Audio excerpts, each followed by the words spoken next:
Wagner? Yes, sir. The doors. Thank you.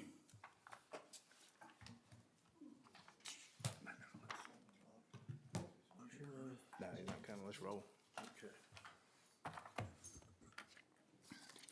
Good evening. I'd like to call this council meeting to order. It is our regular monthly council meeting order for March 13th, 2025. It is 7 p.m. If you would, join me in the Pledge of Allegiance, please.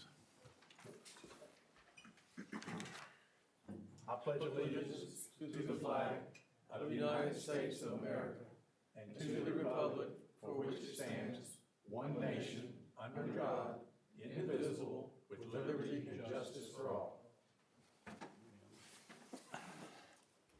We're very fortunate this evening that we have Reverend Jerry Walker with us to do our invocation.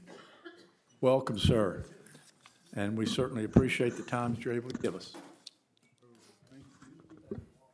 Let's look to the Lord in prayer.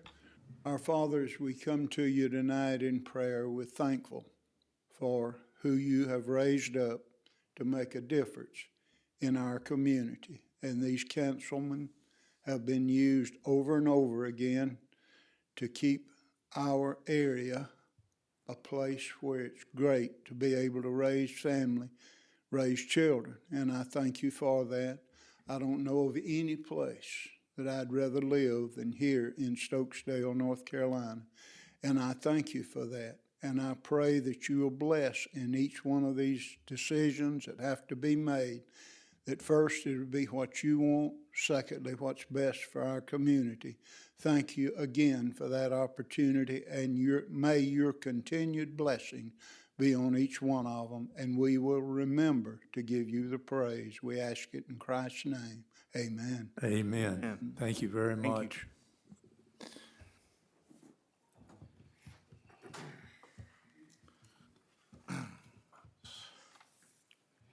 I'd like to review and adopt the agenda for March the 13th. I understand there are some amendments to the agenda. Am I correct? Yes, that is correct. Okay. Mr. Wagner?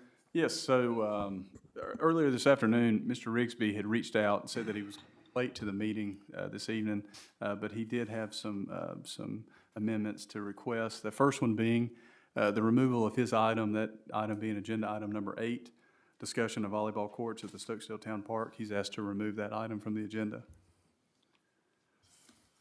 Are we just removing it, or are we? Removing it. He doesn't want to continue it. Okay. Mm-hmm. Okay. The next is the addition of a closed session meeting, specifically for the purpose of the town council consulting with the town attorney.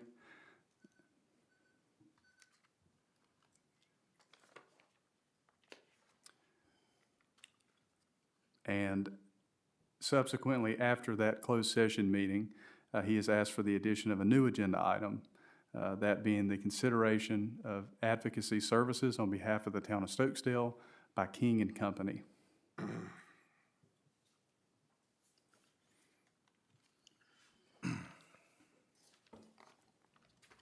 And Robbie, that'll be after closed session. Yes, sir, that's correct. And the closed session will go after number 21, the public comments from the floor. Correct. All right. Well, seeing that Jim has just complicated things with these additions, going to keep us here for a while. I'm gonna take a couple things off. We need to continue those to next month, and Okay. need a few more questions answered. So thank you for your flexibility on that one. I need to continue item number 16 until the April meeting, and then I need to continue item number 19 to the April meeting, please, sir. Excuse me. 19, Robbie, which one is the sampling stations? Is that 19 or 20? That's going to be number 20. Okay, so please, let's continue number 16 and 20. Okay, so you want to continue with 19 tonight? The municipal water extension policy? Yes. Yes, I do. Okay. Apologize And for we're confusion. excluding number 20. Yeah, we're going to continue item number continuing. 16 and 20 until April. Okay. Any objection? Any discussion? I'll make a motion to adopt the agenda with the mentioned changes. I'll second. Any discussion? Mr. Foy? Aye. Mr. Landrith? Aye. Mr. Jones? Aye. And I am also aye. Let's see. We have to review and adopt the following minutes. I make a motion that we adopt the minutes for 12/12/2024 regular town council meeting. Second. I have a first and a second. Any discussion? Mr. Foy? Aye. Mr. Landrith? Aye. Mr. Jones? Aye. And I am also aye. Public safety reports. Do we have the fire department with us this evening, or Mr. Wagner, are you going to take care of that? Yes, I'll be glad to take care of it. Mr. All Galton right. had emailed me yesterday and said that they wouldn't be able to make it today, so he did send me the report. Let's see, for February 2025, they had, this is by incident type, 52 medical, 12 fire-related, 33 other, for a total of 97. And that is the fire district report. Okay.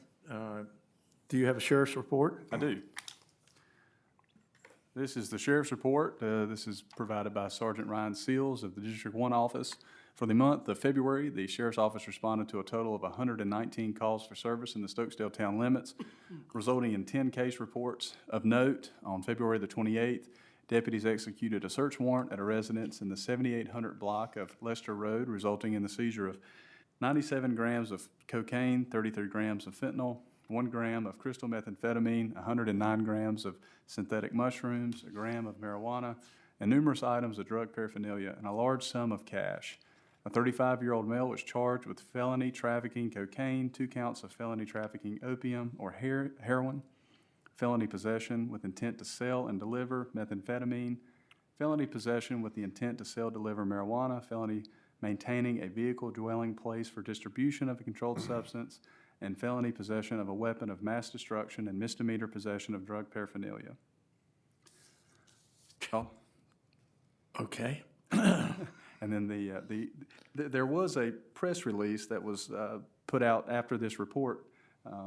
It's on the Sheriff's Department website. I found it, so I'll be glad to send it to you guys if you'd like me to. Please, I'll do please, that. if you would, just send it to the council. Yeah. The calls by type, again, this is the type of call upon initial dispatch. Call nature often changes after further investigation. Let's see, there were 5 disturbances, 14 alarms, 5 domestic, 1 warrant, 2 drugs, 5 fraud, 1 missing person, 1 motor vehicle theft, 2 noise violation, 1 accident, 47 other, 19 suspicious, 1 theft, 2 trespassing, and 13 traffic. All right, sir. Thank you very much. Administrative reports, Mr. Wagner? Yes. I'll start with the water system report. This is provided by Mrs. Hunsucker, our water system customer service manager. For the month of February, there were 9 water meters installed, 38 water meters in stock, 9 applications for transfer of service and water meters in, 10 water meters in application on hold for builders, 19 work orders, 43 811s, 870 water bills mailed out, and 30 reservations or rentals. That wasn't in the month of February, but have been reserved in February through June. And I had sent this administrative report out, so I'll just briefly hit on a few things. I think the most important, they're all important, don't get me wrong, but one that is exciting news, is great news, is a few months ago, you all had requested a standard operating procedure for the water billing, and that has been completed. Ms. Hunsucker and Mr. Winfrey worked hard on that for the last couple of months, and they did water bills today. Everybody will get those in the mail this week, next week, and during that billing process, they were able to finally finish this standard operating procedure. So I've got a book here, and I'll send a copy to everyone as well. This is A to B on how to do water bills. That's great, Robbie. Thank you. Good job, Rob. Thank you. And Priscilla. That means that we can, And I'm told if something next, happens, we, The mayor will be able to get the bills I'm told out. next month, if you get it screwed up, I think you have Derek's number. There you go. That's right. That means that, and it's good. It's cross-training. It gives the ability to do this process. I mean, those water bills are essential to the water system, and they're essential to the town. So it's good to know that we have it in writing. Exactly. What we're trying to do, of course, is just to go a little bit deeper for the the staff so that they've got backup and we're not left stranded in any way. It helps Priscilla out a lot too. I'm sure. She doesn't schedule any vacations on water billing week, so if she ever wanted to now, maybe she can. We can. Okay, that's even better. We can use this. All right, Planning Board, I believe we have Avery Two with us this evening. Robbie, do you need to start this out? I'll be glad to. One thing I will mention real quick in the admin report that I just wanted to bring to your attention. So I attended the Technical Coordinating Committee meeting on Monday, and just wanted to bring to your attention two things that are pretty important. One is an update on Project R-5823. That's the project that they brought to us back in 2023, talking about roundabouts and various other traffic improvements throughout town. DOT reached out in January and requested to use this space next week to hold a meeting, and that was the last time we heard from them. So we reached back out last week and asked for an update, and that update was that due to Hurricane Helene, money has been shifted to the western part of the state. So they have put this project on hold for now. I don't think it's on hold. That's probably not the best way to say it, but they have put it out long term. And so because of that, that meeting is no longer going to be held here next week. That meeting also included discussion of our traffic problems at the elementary school, am I correct? That's a good question. I don't remember that. When they called, they spoke specifically about this project, but that would have been a good time to ask those questions. It's the same folks, so that certainly could have been used as a time. I don't know if they would have came prepared to discuss that, but it would have been the same people, so we could have asked. Okay, so that's still in limbo anyway. Correct. All right. And the other one here, I just wanted to bring to your attention, it was the first time I had heard of it, is a new long-range transportation plan that Greensboro and Guilford County are working on. It's called Go Borough Transit Plan. And the Greensboro Urban Area MPO has received multiple service requests relating to expanding their transit services beyond Greensboro city limits. One of those comments was requesting service for Sedalia, Whitsett, Oak Ridge, and Stokesdale. And a specific route was suggested that included a proposed connection between Stokesdale, Oak Ridge, and the Piedmont Triad International Airport, as well as a route linking Greensboro, Sedalia, and Rock Creek Dairy Road. So just wanted to let you guys know that. That's the first I'd heard of it. Not sure where these comments came from. I'm assuming they probably opened it up to comments from the public at some point, but I didn't hear of it until report. Okay. Do you have anything that you need to? Plan at 8070 NC Highway 68, and that, of course, has been brought to you all for consideration tonight. And just a reminder that the next regular meeting of the Planning Board is scheduled for Thursday, March the 27th at 7:00 p.m. here in this room. Just a comment about the planning board. I know Avery, Mr. Two's new with us, and the majority of his job obviously is working with Guilford County planning and Guilford County areas. Just want to make sure that we're aligned between, how we can best support each other in our needs. I know there's different processes and we work differently. So if y'all can just be in good communication to ensure that we have all we need so we can support those seeking to do business in our town. You got it. Robbie gets a lot of questions, and I'm sure you as well. So just kind of a request to make sure y'all are aligned since Avery's new with us. Absolutely. No problem at all. Okay, Mr. Rigsby is not with us this evening. I Oh, I'm sorry. Did you have something? I'm sure. Pardon me? The property committee with Jim? I'm going to it. Oh, you have something with the property committee. I'm Oh, sorry. no. Jim's not here. He Yeah, probably Jim's said- not here, that's why I'm. Yeah, he probably said, I have no update. Okay. Thanks, Jim. Yeah. Town parking. We're going to pick on him all night. Yeah, Why don't you he's liable to become secretary if he's not real careful. That's what happens when you don't show up for these Yeah. things. Maybe a long night, folks. Town Park Improvement Committee, our chairman is Mr. T. Stevenson. He's with us this evening. Good evening. Good evening. Just real quick comments. We're very pleased to give you an update on the lighting for the soccer fields, the athletic fields. It appears that all of the hardware is in place. I believe, I actually was over here this morning and saw Duke finishing up the connections up on Angel Pardue Road there. So I believe now we just need to have the service connected at the transformer at the field, and then hopefully we can be energized. And I think Ronaldo's going to come out and aim the lights now once they get the service connected and can actually turn them on so that we can make sure that coverage is there. A few little housekeeping items with regard to landscaping and clearing in some ruts and that kind of thing from vehicular traffic there close to the fields that needs to be repaired with seeding and some straw put out and that kind of thing. But very pleased that we've made that much progress.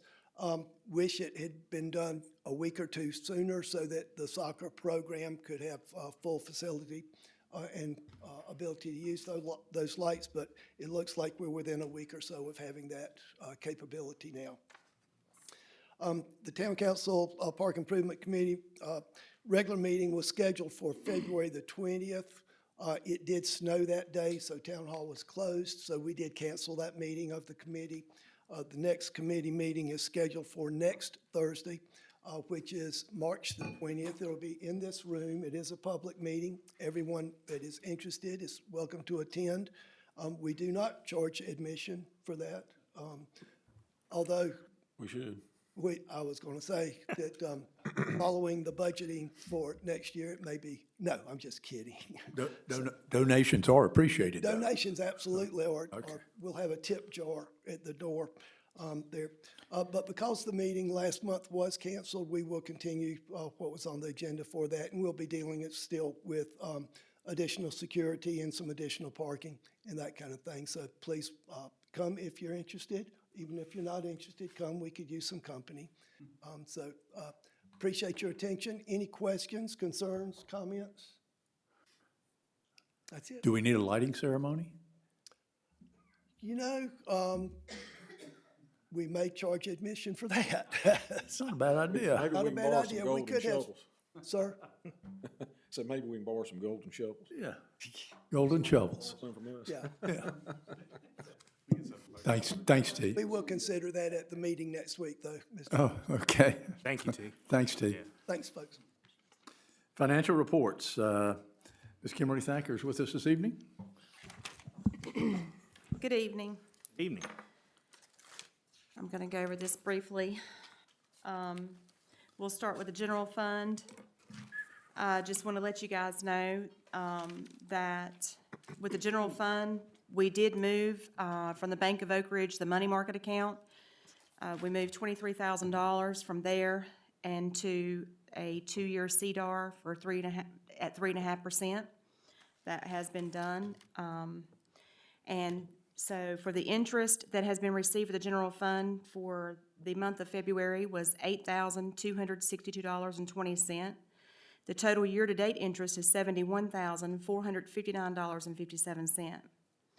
Our total assets that include CDARS, our operating account, petty cash, and the money market account, along with the ARPA funds, is $3,545,999.08. Excuse me. The shared overhead expense for the month of February that is due back to the general fund from the water enterprise account is $11,519.04. Our total assets, I just told you that, my apologies. I just told you that, all right. Over on the water enterprise account, it was a little more busier with moving money around this past month. We moved $125,000 from the CRF, which is our capital reserve fund, to a 2-year CDAR for 3.5%. We closed the savings account at Fidelity and opened up a CDAR for 2 years at 3.5%. We also moved $75,000 from our operating account. The total amount that we moved into CDARS for the water enterprise account was $245,076. And again, those are for 2 years at 3.5%. Our total interest for the water enterprise account for the month of February was $5,642.33. The year-to-date interest received through the water enterprise account is $42,888.60. The Accounts receivable that also includes the February billing is $26,419.57. We have 0 accounts past due, active and inactive, 90 days past due, 0 accounts. Our total assets for the water enterprise account as of February 28th is $2,713,425.37. And that is all I have, unless anyone has any questions. Just a quick question, Kim, on the CDARS, Yes, for the new Capital Reserve Fund CDARS. yes. It's, in the parentheses, there's a 25K increment, or, are you seeing that? Where are you at? Let's see. Oh, I see Third it from- now. I see third it from the on bottom. balance sheet. Okay, sorry. I was using my notes to do the, okay, I see that now. That, what happened was, instead of moving I'm keeping up with that on the balance sheet as Okay. far as what's being made. But just to let you know, in that, because we did two $100,000 in there, and one of them was $100,000, so I included $25,000 of the CRF in the other one as well. And that's why I just wanted to notate that out there in that one. I'm sorry, I don't understand. The 25,000 is, could you repeat that? We did, yes. Let's just forget about the one for 45,000. Let's just talk about the two for 100,000. Okay, good. Okay, so from the capital reserve fund, we moved 125,000 from that fund.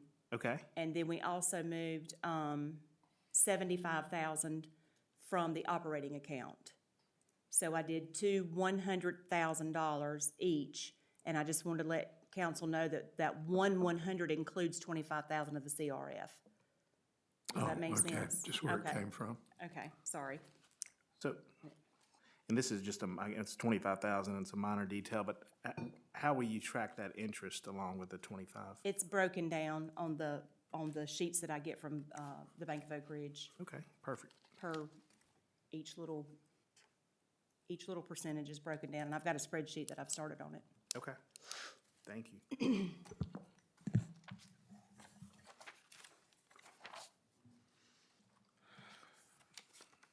Kim, do you have anything else? No, We're going to open the floor. Mayor, Sorry. excuse me, there's no vote required to move these funds since they're I do have within category. thank you, Mr. Jones. I do have something else. Sorry about that. You're correct. Even a blind hog gets an Yep, acorn my now and again. apologies. Those were not on my notes. I do have something else. If you will look on your financials, the very last page, past our grant management sheet, there is, I have a request to move funds within the category of the payroll accounts. And if you will see down at the bottom with the asterisks, I have requested to increase the following: the payroll processing fees by $2,000, dental insurance by $725, vision insurance by $108, and short-term disability insurance by $175. That totals $3,008. I am requesting to decrease the following: staff salaries by $1,008 and health insurance by $2,000, which also balances to $3,008. There's no amendment needed for this. It's just moved because I'm moving within the category. Good. I'll make a motion for Finance Officer Kim Thacker to move funds within the category, the general fund as outlined on the sheet dated 3/13/25. I'll second the motion. Is there any discussion? Mr. Foy? Aye. Mr. Landrith? Aye. Mr. Jones? Aye. And I'm also aye. Does that cover it, Kim? Yes. Does anyone else have any questions for Kim?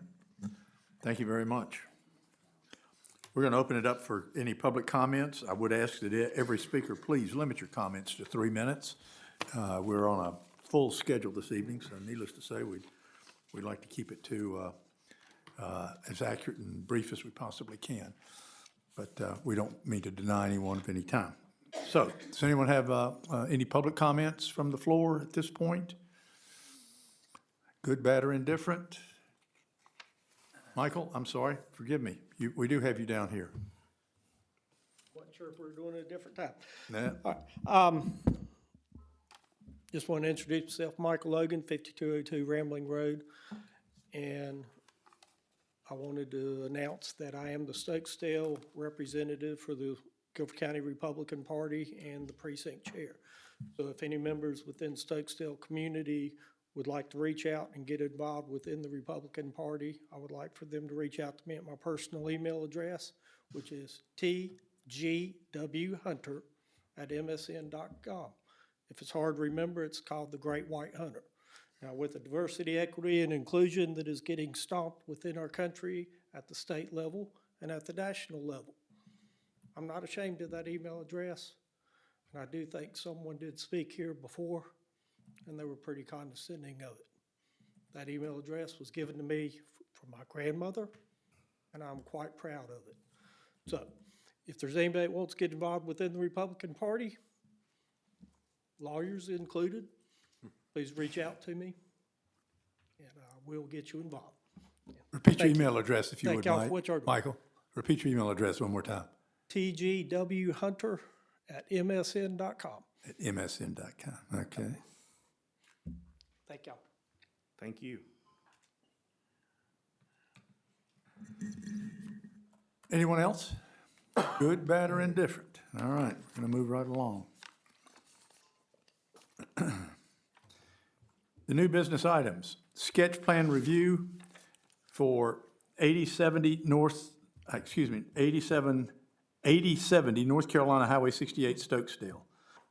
This is located at 8070 North Carolina 68 Stokesdale, 27357. Guilford County tax parcel is number 238998. It is immediately southeast of the intersection of North Carolina Highway 68 with Blues Creek Road at 870 North Carolina Highway 68 and comprises approximately 37.1 acres. This is a request for approval of a sketch plan proposing a planned unit development consisting of a maximum of 44 twin home units. Stokesdale Town Council will have the final authority to approve or deny the request. Avery, do you want to address this first? What order do we go in here? Sure, that sounds good to me. You did most of my work for me, Mr. Mayor, summarizing the case there. The only thing that I really want to point out beyond what you already mentioned is I did want to read the applicable section of the Stokesdale Unified Development Ordinance that covers the sketch plan review. And this is from UDO section 4-10.5A2. You'll also see it here on the staff report there. And it says, "The planning board and town council shall review the sketch plan for consistency with the requirements of Article 5, subdivisions, procedures, and standards, and other applicable standards in this ordinance. The planning board and town council, upon finding such consistency, shall approve the sketch plan for submission in combination with a rezoning application. If the sketch plan is not approved for submission, it shall be returned to the applicant with written reasons for disapproval and/or request for further information. If it is not approved, the applicant may revise and resubmit the sketch plan." And you'll see here under the staff comments section, this is a little out of date because our second round of reviews finished today. And I believe, I do not have a hard copy, but I believe Robbie shared with the council the digital copy of the most recent comments. All the comments are just advisory in nature. No one was asking for any major changes or anything like that. And so as a result, my recommendation differs a little bit from what's written here on the staff report. Staff just recommends approval since there were no comments from staff requesting any changes. One question I have, this is kind of unique. I don't recall us looking at a sketch plan before a rezoning request, but obviously the ordinance says what it says. When does site plan review come in? Would that be done, I guess the real question I have was, would that be coincided with the zoning amendment or? That would come rezoning? after the rezoning is approved. Okay, so there's 3 steps. This is somewhat unique for us. Okay, thank you. But my understanding of the ordinance is that the site plan approval will go, because it's a major subdivision, it will go to the planning board, and that'll be final, so that will not come back to this board Okay, for site plan review. okay. But, obviously, rezoning will, but not the site plan review. Okay. So the planning board has final say on any major subdivision site plan? That's the way I read it. Okay, That's correct, yeah. The Stokesdale Development Ordinance states that major subdivisions or site plans are approved by the planning board. Minor subdivisions are actually approved at a staff level at the county TRC. So that's just site plans, though. Of course, that happens after the rezoning has occurred. thank you. I got a question here. Under the state building code, are these considered to be two-family dwellings or multifamily?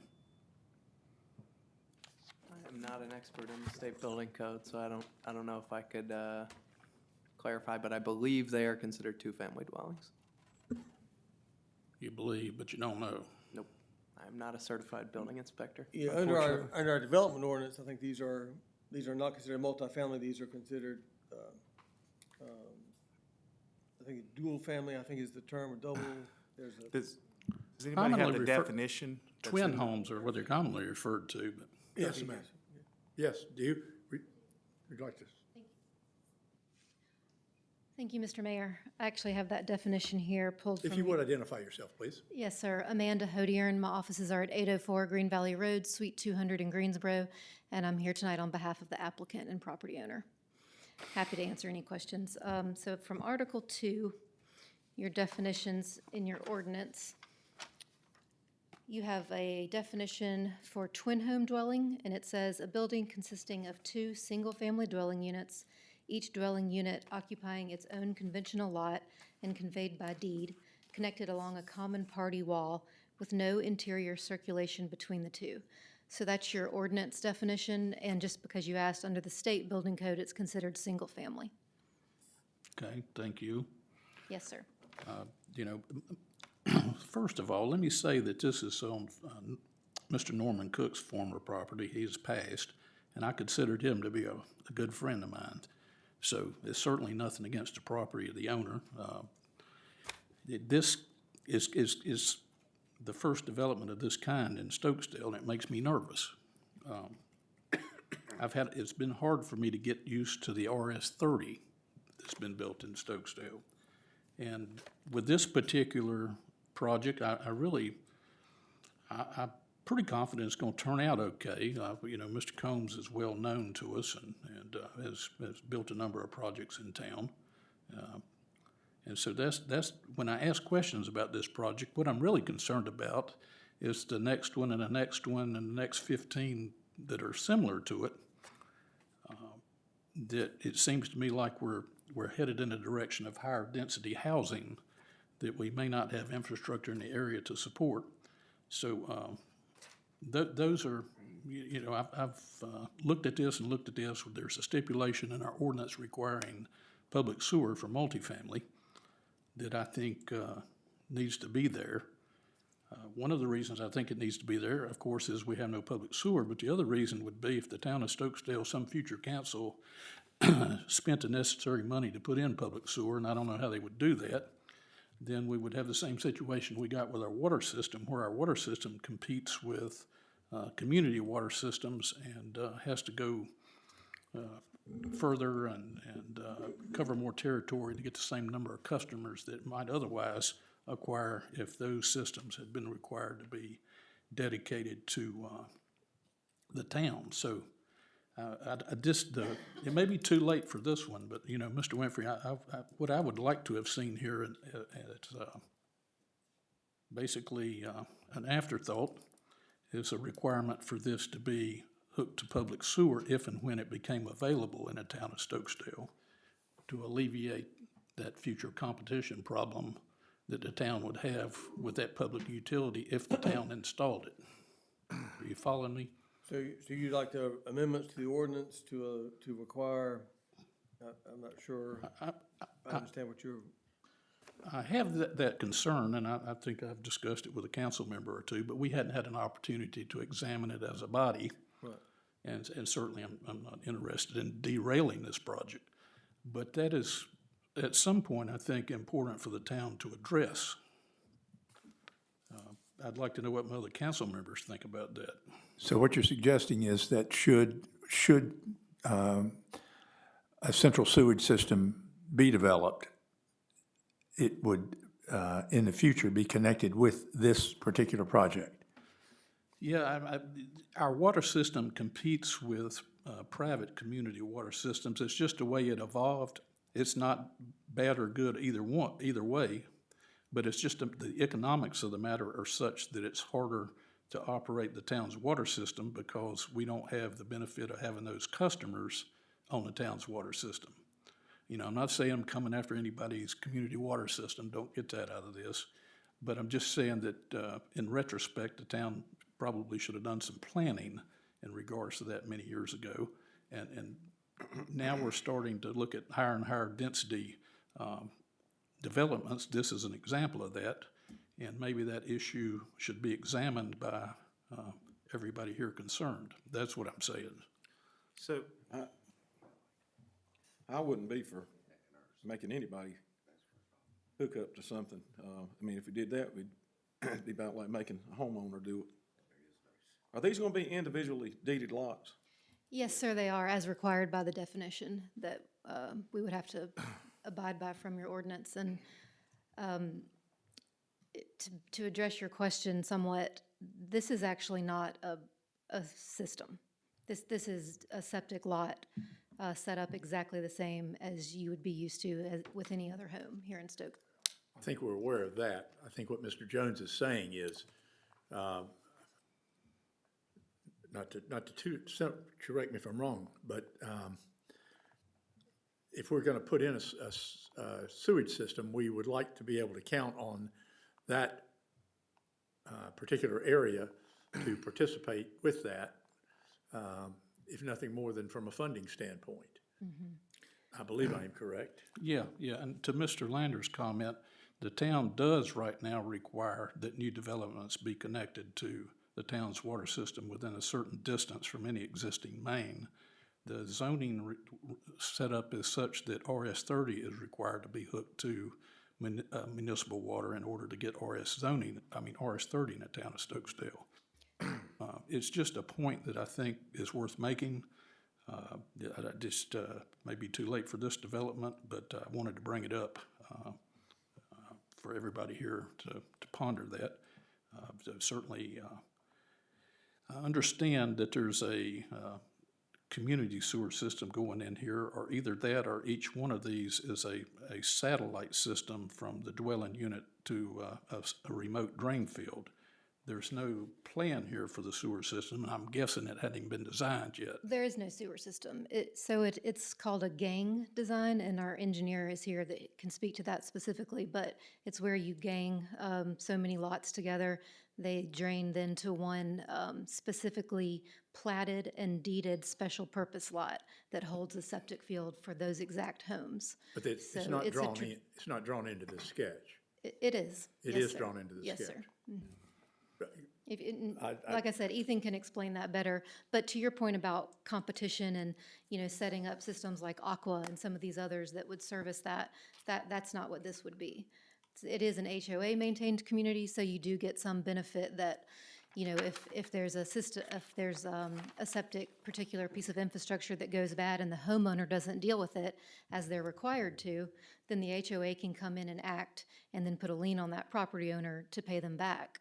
So you do have a little bit of, I guess, institutional security there, but it is exactly the same as every single-family septic system. Now, the So density- there's one septic tank for each one of these units? I'm going to let Ethan speak to that specifically. Please, if you would. Thank I'll you. try to be quick here. Yeah. Just identify yourself if you would, please, sir. Hey there. My name's Ethan Creed with Hugh Creed and Associates. Our address is 902 Cross Creek in Kernersville, North Carolina, 27284. So as she was mentioning, each lot will have what's called a step tank. It's going to be a single unit tank that acts as a septic, and then we'll pump the water into a shared line anywhere from 8 to 10 lots. And that shared line will go into its own separate pump tank, larger pump tank. So each lot will have its own step tank, which has a septic component in it, septic tank component for holding. So would it be safe to say it's somewhat of a hybrid system, but functions the same as the other ones in the area Yes, that are sir. connected to single-family dwellings? So the benefit of it is that it spreads, when you have more houses on it, it kind of spreads if one house is using more water, one is using less. It honestly makes the systems work a lot better, and it's a better guarantee that we won't have, sewage coming out of the ground on a specific person's system. No, I by no means was implying that I didn't think it would work. I just simply have Yes, that it's a concern kind of about the newer future. concept that's coming around that we're likely going to see a lot more, I'm feeling, in the future. Okay, The density on this is RS 30, right? I mean, the same as you would be at RS 30. It works out to about 1.5 units per acre. Right, Yes, sir. okay. yeah, and again, I'm just thinking more of guys, just more down the road, the next project, the next one. I got you. So I'm looking at the sketch plan. It lists 1.2 units per acre. Is that, Apologies, I misremembered. Yes, that's correct. 1.2. that's fine. Thank you. In RS 30 is, do y'all know the definition of? It's 30,000 That's square 30,000. feet per lot, so 1.2 is really closer to RS 40 than Okay. RS 30. So this is, if we're trying to compare this to RS 30, and I know that's a little difficult here, but in RS 30, which is very common in Stokesdale, this zoning is not as common, but RS 30 is 1.3 units, and this is less than that, so it's less dense, is I guess what I'm looking at. I think that's right. I did the math on square footage, but if there's 43,000 square feet in an acre and 30,000, it'd be like 1.3, 1.4 would be that density. Good. And also, if I may, as Mr. Tu mentioned, with this being a sketch plan review, this is a preliminary sort of threshold item. And so we'll be back before you, once this is approved, if approved, to present the whole rezoning case. So, I don't want you to feel like we're not giving you a lot of detail on that tonight, and that's because we can't. So we will certainly, be addressing and advocating and kind of doing the analysis that you may be used to consider the actual zoning that we're asking for. But we just didn't want to step out of bounds tonight with this just being a sketch plan administrative item.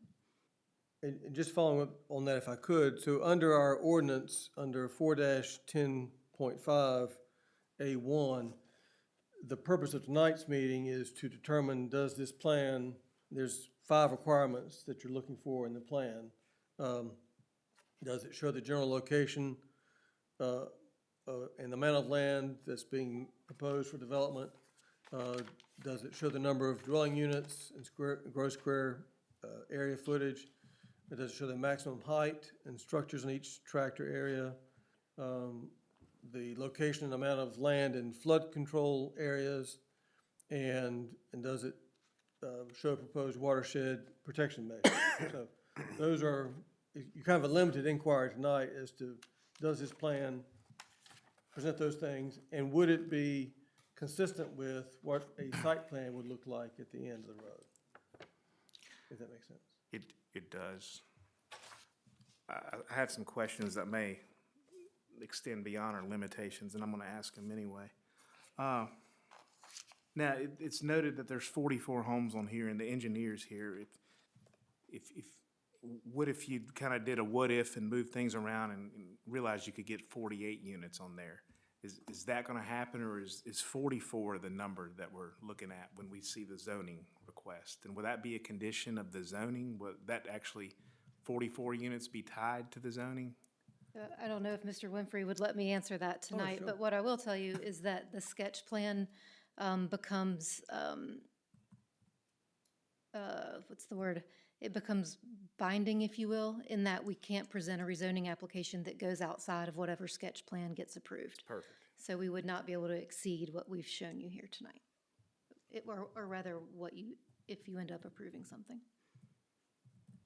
Okay. And then some questions taken from TRC concerning It says added lowest finished floor elevation to plan view for each twin home. For reference, the regulatory flood protection elevation per Stokesdale ordinance is BFE plus 2 feet of freeboard. Even though homes are proposed outside of the floodplain, there remains the chance to dig into the floodplain if proposed home elevations are too low. And I understand that y'all didn't write this, but do you know what that means? We do. They're wanting to make sure that when you create the building pad and, you know, create the actual topography that the house is going to sit on, that it doesn't then get below the necessary elevation to protect that floodplain distinction. And that's an item, you heard Mr. Tu say these are advisory in nature, so that's the kind of thing that TRC is just making sure we're aware of, that if, again, this gets approval as a sketch plan, if the zoning were get to be approved, and if we get to proceed to presenting a site plan eventually, that's the type of information that, of course, would have to be on a site plan. Perfect. That answers my second question too, so. Okay, great. Any further discussion, questions? I don't have any. I think now we would let folks speak in favor or again. Is this a public forum? What's the protocol? No, this is just your review of this. It's not a public hearing. Okay, This is just your review of the sketch plan to confirm that it complies with 4-10.5. Mr. Winfrey, can we allow anyone to speak, to say whatever they might want to say? I think if you wanted to That just, entertain, in the interest of transparency, is that okay, that's fine. It's your meeting, but, yes. Mr. Mayor? Okay. Won't public hearing. If somebody wants to speak, I don't mind hearing them. I was going to say, if anyone would like to speak, yea or nay, for the project that is planned. If, for those of you who don't have the opportunity to see the actual sketch that we have, this is at the intersection, basically, of 68 and 65. It's across from, it's in that general area. It's not the point area, but it is right there in that area. No one have any discussion? I'll answer anything y'all have. We know Kevin's got the answer.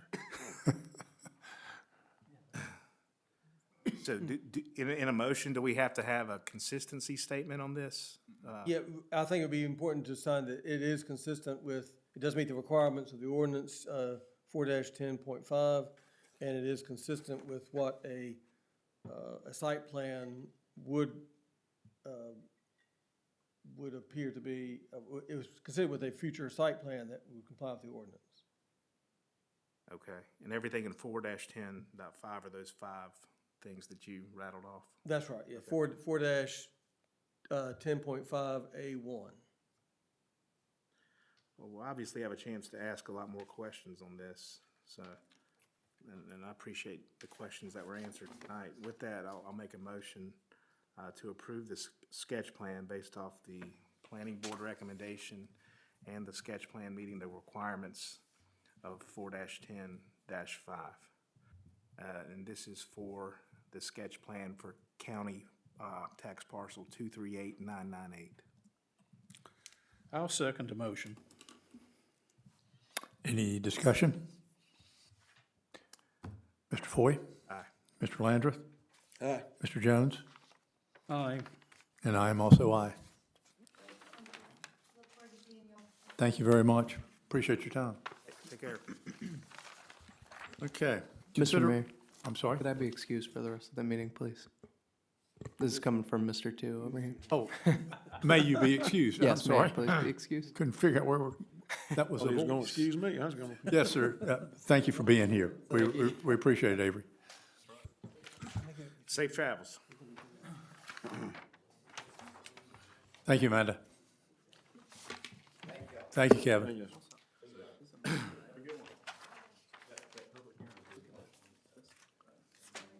Okay.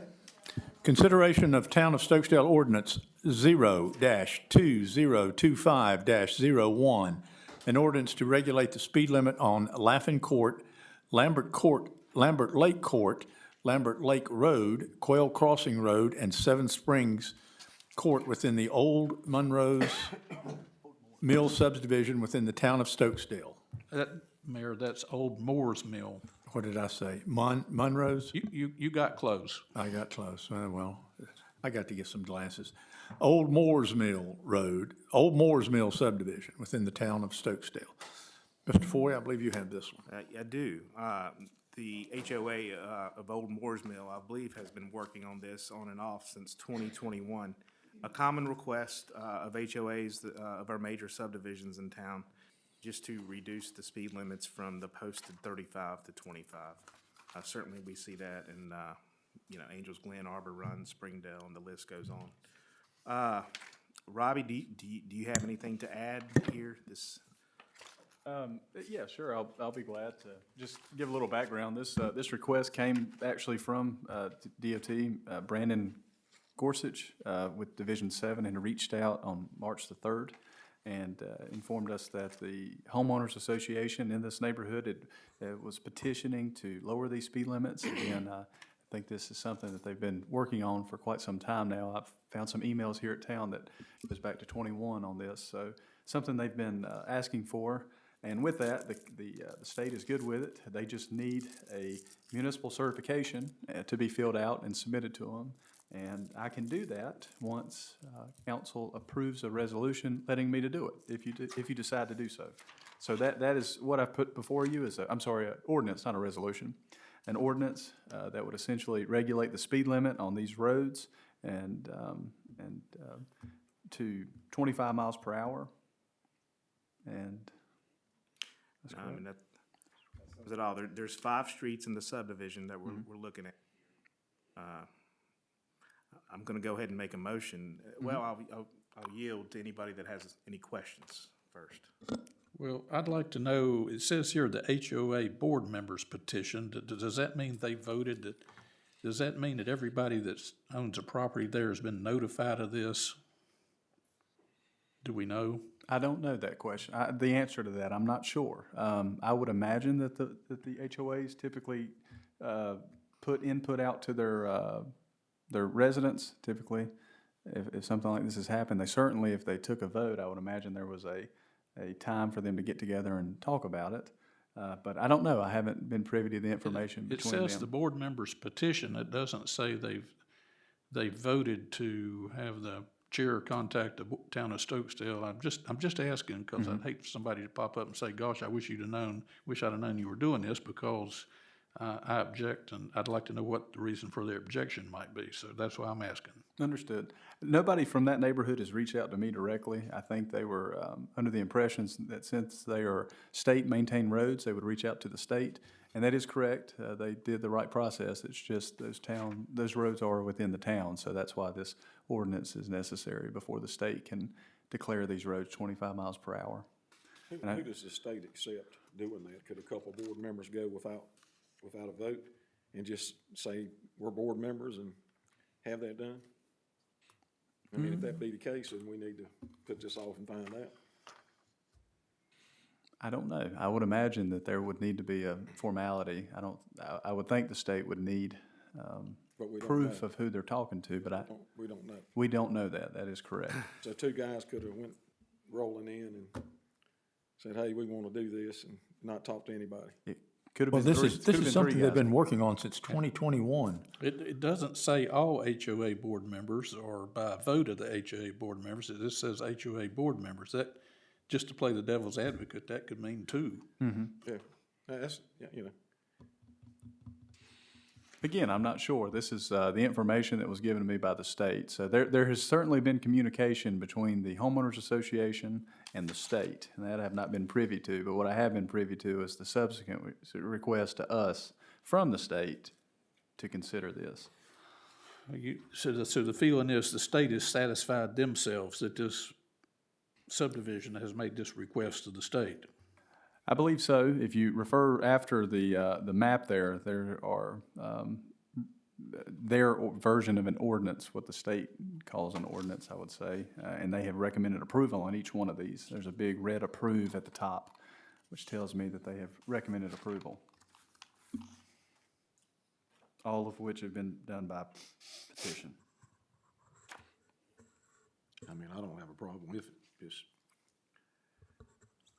I'm gonna make a motion to, I guess lack of a better word, allow the approval of ordinance 1087411, reduce the speed limit on Laughlin Court to 25 miles per hour. I'll second. Was that just on the one street?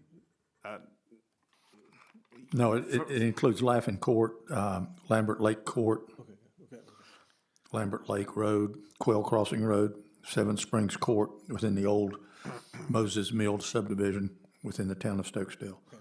I'll accept that amendment. That's I'll Moore's keep my second. Mill. I said that, Morse. What did it sound like this time? You said Moses. Moses. Damn, I gotta get my ears fixed too. You're forgiven. There's nothing you can do that'll get you sent home.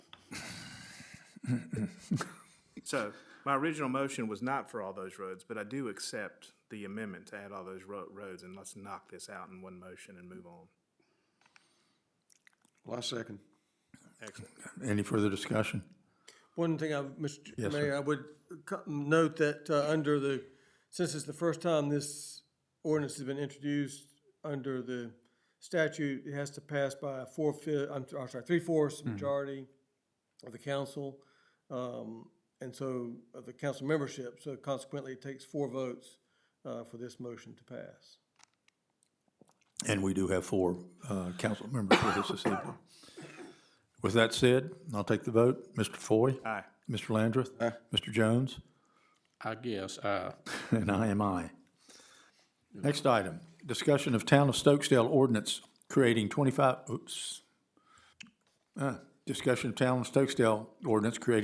mile-per-hour speed limit within major subdivisions inside the Stokesdale town limits. Mr. Foy, I believe you have this one too. I did. I think this is, this was a nice segue into this item for what we just previously discussed.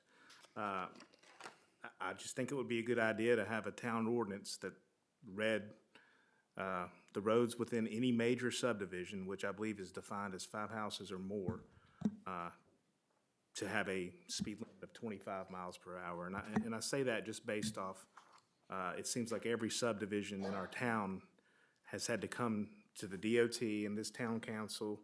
This most recent one we just talked about has taken 4 years to do, and I just think it makes good sense to introduce an ordinance that reads as such.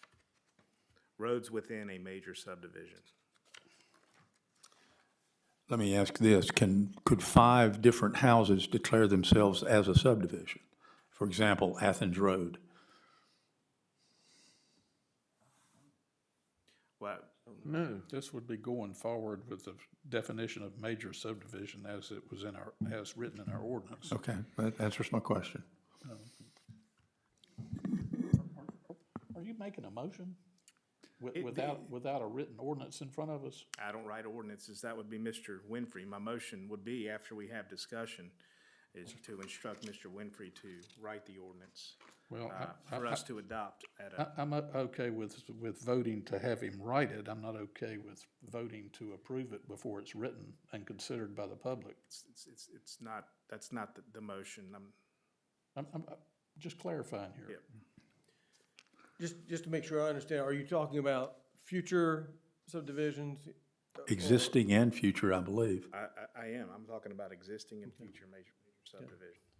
This is a good textbook case of why to do that, because we have email history dating back to 2021 of the HOA wanting to do this, and email history directing them to the DOT first. And, here we are 4 years later, and, it passed, but still, there was 4 years of, Malaise.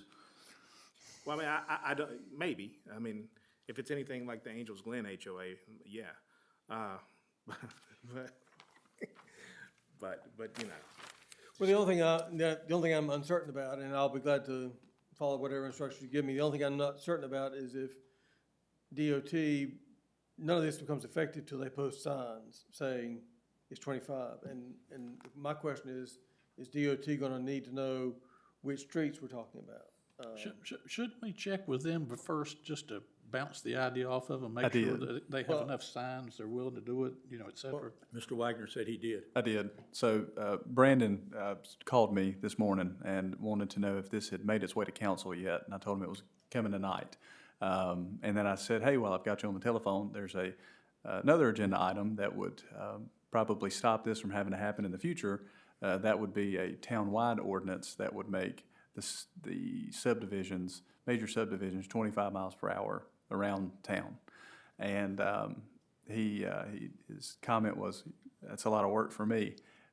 But he didn't say that we couldn't do that. And what he explained was that signs would not be put on every road. It would be one sign at the entrance of the subdivision. If there's more than one entrance, they'll put one at every entrance that says subdivision-wide, neighborhood-wide, 25 miles per hour.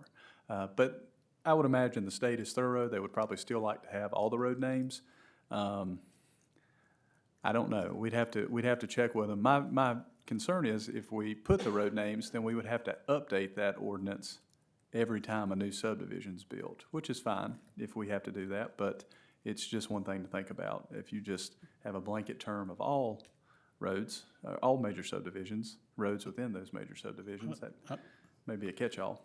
I'm a lot more comfortable with considering this for future major subdivisions than trying to apply it backwards retroactively, because I think there may be some places where, well, my road, for example, would maybe my subdivision meets the definition of a major subdivision, but it's a through road that traffic travels on from 158 to Rockingham County and 65, so we need to be careful what we do here. See what I'm saying? Maybe. Robbie, what's the definition of a major subdivision in the ordinance as it stands today? Let's see, let me pull that up. Off memory, I want to say that it's anything above 5 houses, but It's 5 or more. 5 or more, correct, that's right, not above 5, above 4. Let's see, let me pull up the development ordinance here. I know I've got it in print beside of me, but I can search quickly on here.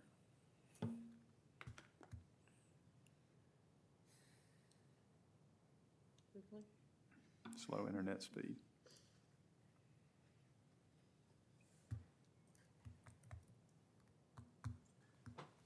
Do we have a motion to have Mr. Winfrey to draw us up an ordinance concerning this? Absolutely, you will. Okay. You want to make the motion? I do.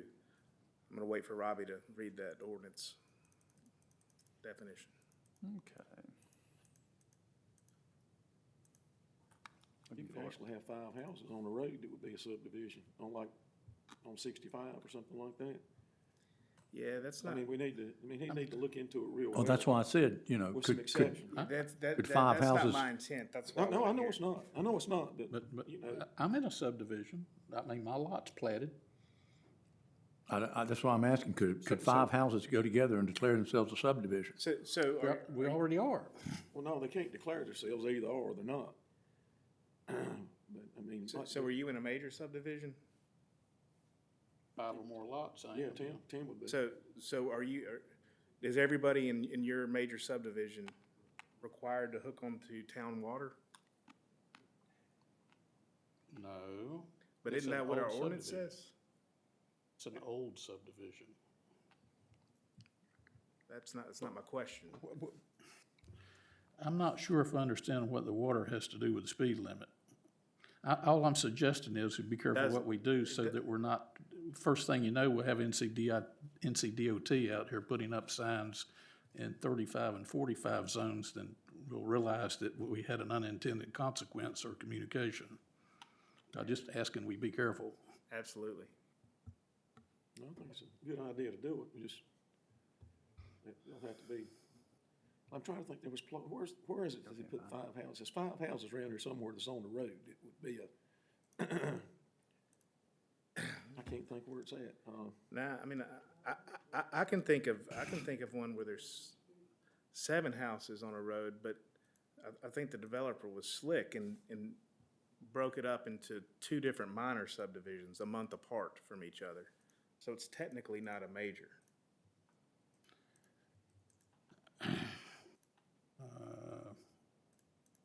Oh, yeah, I think I know what you're talking about.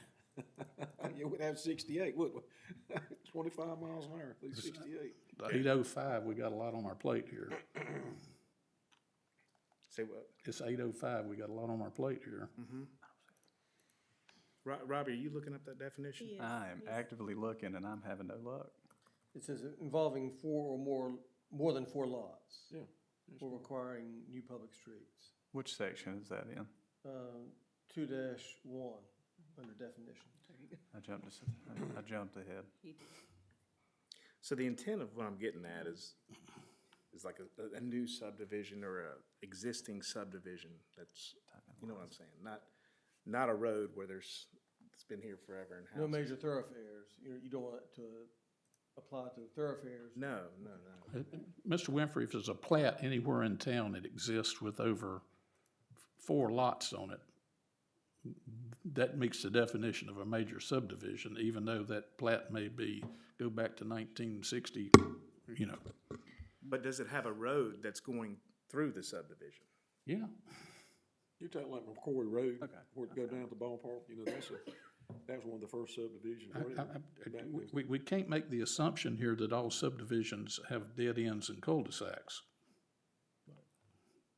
Right, and so I would envision the ordinance would contemplate 5 or more lots and no major thoroughfares or minor thoroughfares. It would just be neighborhood streets essentially is what we would be applying it to. Yeah, and I don't, like I say, I don't have the wording of the ordinance, just the intent of what I think would be good based off just past history of what I've seen, you know, again. Your intent's real good, I mean, I can understand that. It's 35 through, like, y'all's neighborhood stuff is really too fast. Kids coming through cars and things. Can we refine this and come back to it next month? Yeah, absolutely. Yeah. Chuck, you I think you understand. Yeah, what I think want. Maybe. yeah. I'll make a pass at it and see what Yeah, I can come up with. okay. I appreciate it. Let's go. Okay. All right.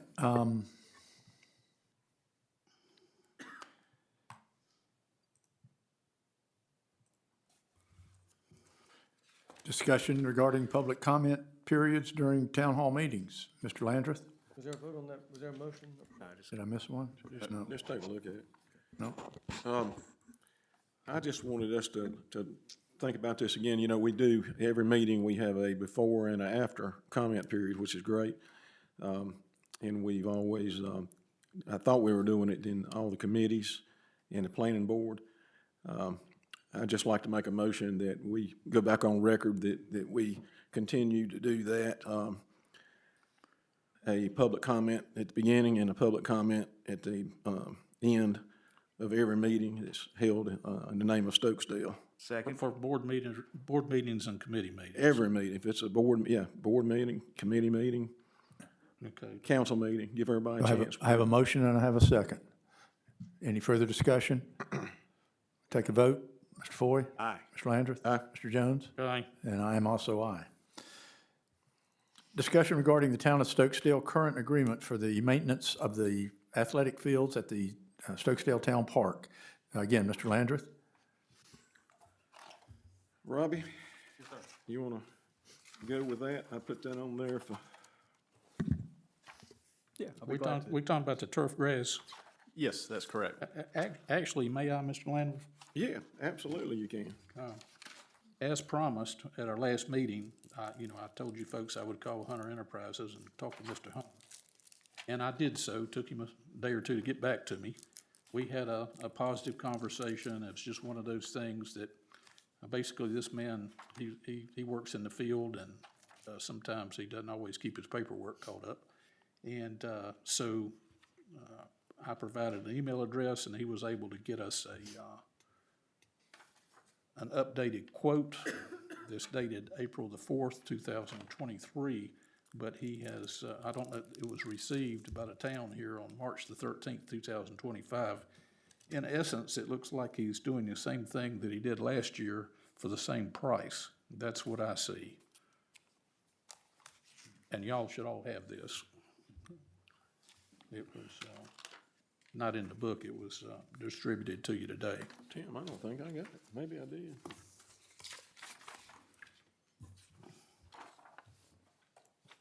on one sheet of paper, wherever it's at.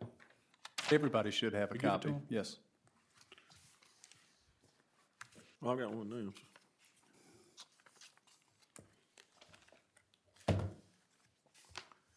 So he's basically just gonna hold steady, right? Said he would, yeah. He's ready to go. So to clarify, we also have a competing bid in the amount of $15,600 from a different vendor. So 15,600. we do. So roughly 30% more if you're looking at it. The bid is broken out into two different sections. One just for the turf fertilization management, the fertilizer, that's $9,600 a year. And then to mow it would be $6,000 a year. Robbie, am I looking at that correctly, the numbers from? I'm looking at this, Mr. Foy, and I haven't seen spraying addressed in the second one. Am I just missing it? So I can't speak to that. I'm just speaking to the dollars and cents. I wanted to acknowledge that we have a competing bid. Well, I have glanced at it, and I see mention of the aeration and fertilization, but there's no spraying included, and it's considerably more money. For the spraying, what is that typically? I do see here post-emergence herbicides will be applied these months. Is that the spraying that you're referring to? Yeah, Mr. Hunter has a kind of a standard recipe he follows. Okay, that is mentioned. I read that actually from Mr. Herring's proposal here. So it is mentioned in his proposal. Okay, so would a fair statement be that the incumbent vendor has submitted a proposal for the same level of services previously provided at the same price, and that we've also received a proposal from a new vendor for the same level of services at 30% higher rate annually? Correct. Yeah, Mr. Hunter has spelled out the chemicals he's using, and I have found the second vendor, Excellence, is proposing to use a regular mower to cut this turf grass, wherein Mr. Hunter has specialized reel mowers for that application, which as I understand are very necessary. This estimate from him, but there's no This way is for Mr. Rigsby. Mr. Rigsby reached Really? out to him and got this from him, and he's our over the property committee, so this was right down his alley. All right, well, Good. I appreciate you giving us an estimate, but I'm not prepared to go 30% higher, personally. All right, I'll make a motion that we accept Mr. Hunter's renewal contract that's dated April 4th, 2023, which is the continuation of the previous contract that was stamped and received by the town of Stokesdale, March 13th, 2025. Excuse me. Do I have a second? Oh, I'm sorry, excuse me. And that's for Hunter Enterprises, 8920 Stires Ferry Road, Clemens, North Carolina. Now do I have a The second? amount being $12,000. Now do I have a second?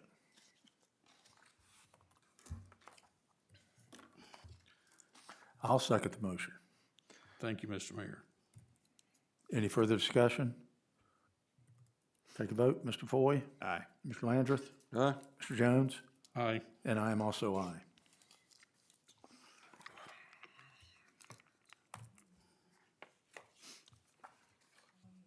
Discussion regarding the town of Stokesdale's current agreement Yeah. for the long, Mayor, Ms. Thacker just asked a good question. I see in this proposal that we received from Mr. Hunter, I don't know that there is a term on this. Do we want to? What is our time on this? Is it for a one-year term? I see that the work is from February to November, but Well, we'll back up and open this motion back up and revisit it and add that stipulation to it. Can we do that, Mr. Winfrey? Yes, yeah, It's for a one-year term. motion to reconsider and add that provision to it.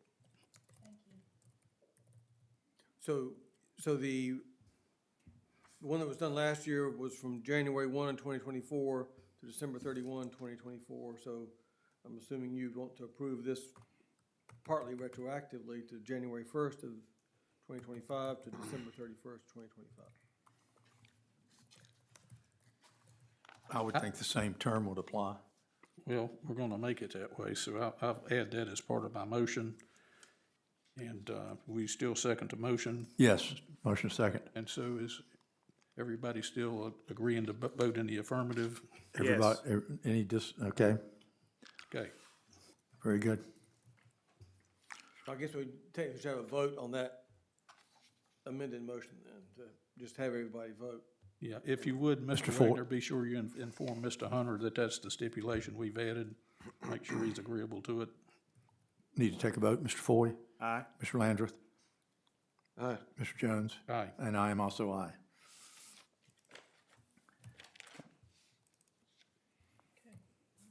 Discussion regarding the town of Stokesdale's current agreement for the lawn and grounds maintenance of various town-owned properties. Mr. Landrith, I believe you have this one too. Well, I guess Mr. Rigsby got this too, huh? He did.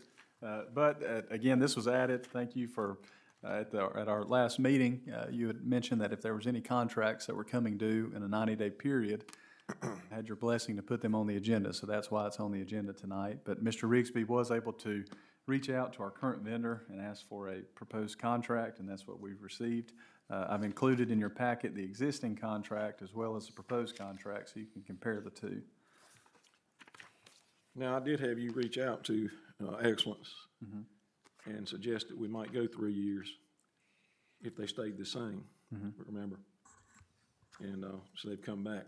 I'm not comfortable doing 3 years and having to do an increase every year. I would be willing to do 1 year.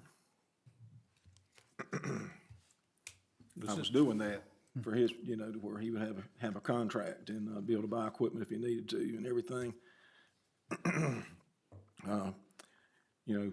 Since we did our last one, fuel has went down. And also, if I was gonna do something like that, I'd wanna have that increase, to the consumer price index or something, some index, and up to that. So I don't know if Jim talked to him about that, or let's say we have a little bit of a depression, things go down. And then we're gonna increase every year. I'm not for that. Guys, what do y'all think? When does the current contract expire? March 31st, 2025.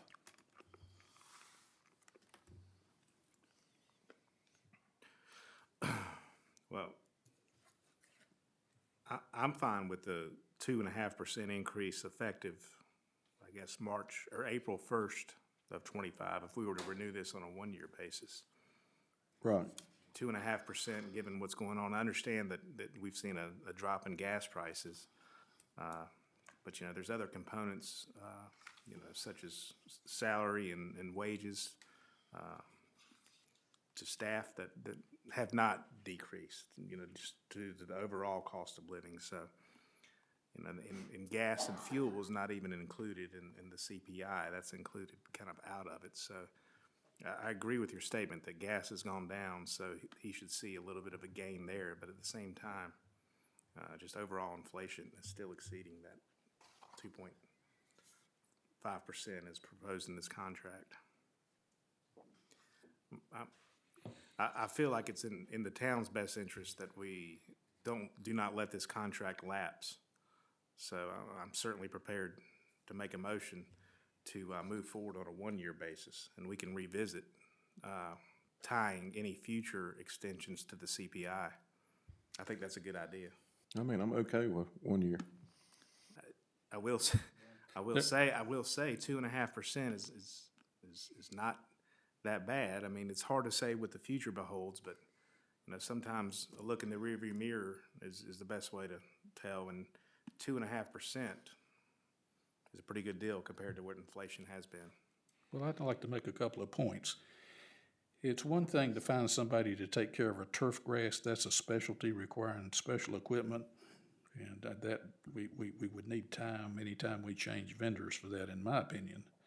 On the other hand, the mowing and the care of the town hall property and the park properties, I think we're a little more flexible with that, and that there's a lot more people out there that could bid this. And I had one thought, if it became necessary and the council thought it was to the town's advantage, we could split that to a contract for the town hall and a contract for the park. If we had trouble finding somebody that wanted to do this much work in the future. So, I wanted to make those 2 points. And don't forget the meter vault and the water tower as well. Those are so small though. The deputy clerk can run down there with a battery powered weed eater and cut those. They are small, but I guess they're the furthest distance from the town hall. I'll say this, I don't know what conversation was had between Mr. Rigsby and Mr. Herring. I just know that there was a proposal for 3 years, so I don't know how he would feel about a 1-year proposal. I'm not sure. So, it's Well, the something. only reason he had a 3-year proposal is because I said something about it. Understood. Again, I cannot tell you that he would be accepting of a 1 year. I can't speak on his behalf. I don't know. It's one of those things, if you accept a 1-year proposal, that's not before you. What is before you is a 3-year proposal. So it's something understand. that I would have to go back to Mr. Herring, or Mr. Rigsby would need to go back to him. Well, I don't think there's support to vote for a 3-year contract amongst council. I wouldn't have a problem doing it just because of, I look at the performance for the last, 3 or 4 years. I mean, I think that he's done a very good job at doing that. And I think 2.5% is reasonable, you know. And that is what we asked them to submit, a 3-year figure.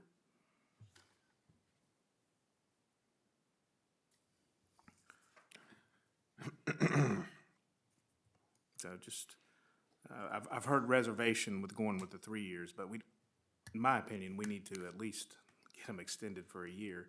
You know, we're not, even though it's different than what he's proposed, we're certainly not forcing him to sign the contract once it's given to him. But, you know, I'm gonna make a motion that we authorize Mr. Winfrey to draft an amendment to the current contract to extend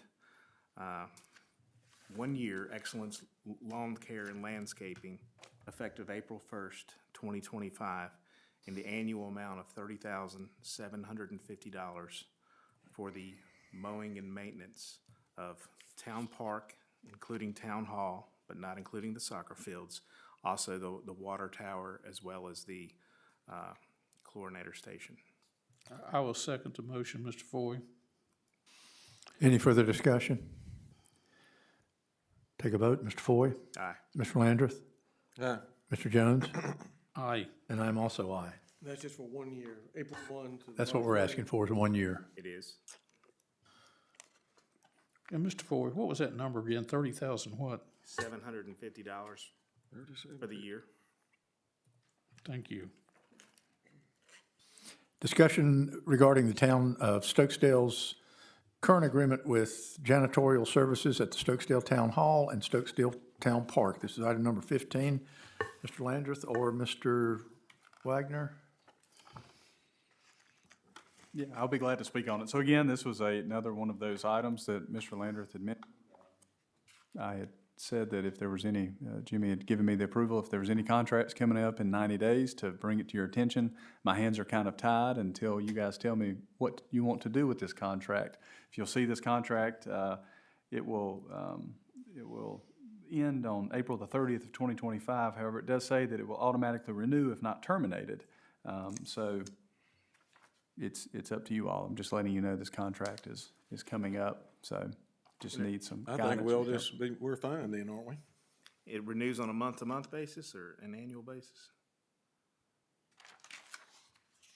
Let's see, I'll read it. Section 2 here, the service of the provider shall begin on April the 18th, 24, and will continue through April 30th, 25. This agreement will automatically renew if not terminated by either party at least 60 days before April 30th of 25 and for successive periods. However, after April 30th, 25, either party may terminate the agreement within 60 days' notice of the party.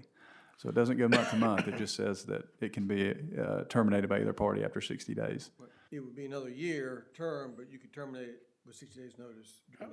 Okay. I'll make a motion here that we allow under Section 2 of the service agreement with Brittany Willard dated April the 18th, 2025, 2024 to automatically renew per the provision in paragraph 2.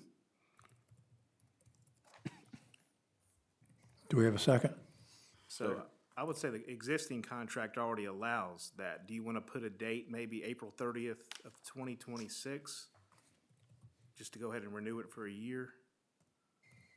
Well, that's, we have the opportunity to practice quality control with a 60-day notice to the other party if we had to terminate. So it's in the town's best interest to retain that 60 days, isn't it? Well, and that's a fair point, but that's already what the contract says, I think. So we really don't need to do anything here. I don't see why we need to do anything. Mr. Winfrey, do we need to vote or just through inaction let this occur? If the town takes no action at all, then it renews for another year, and you have the right to terminate after 60 days. And they can And terminate, she does too. and they have the right to terminate as well. I mean, she's not a company, so we'd have a hard time probably enforcing it anyway. I'd like for my motion to remain in the minutes for the record. Okay, and if you don't mind, restate your motion for me, please. That motion was to allow paragraph 2 to take over and govern this agreement with Brittany Willard for cleaning services per the agreement that we have with her dated the 18th of April, 2024. Yes, sir. And I have in my notes here to automatically renew through April 30th, 2026. Was that a part of your motion, or was that a friendly amendment from someone else? That was discussion. That wasn't part of my motion. Okay, I'll remove that. Thank you.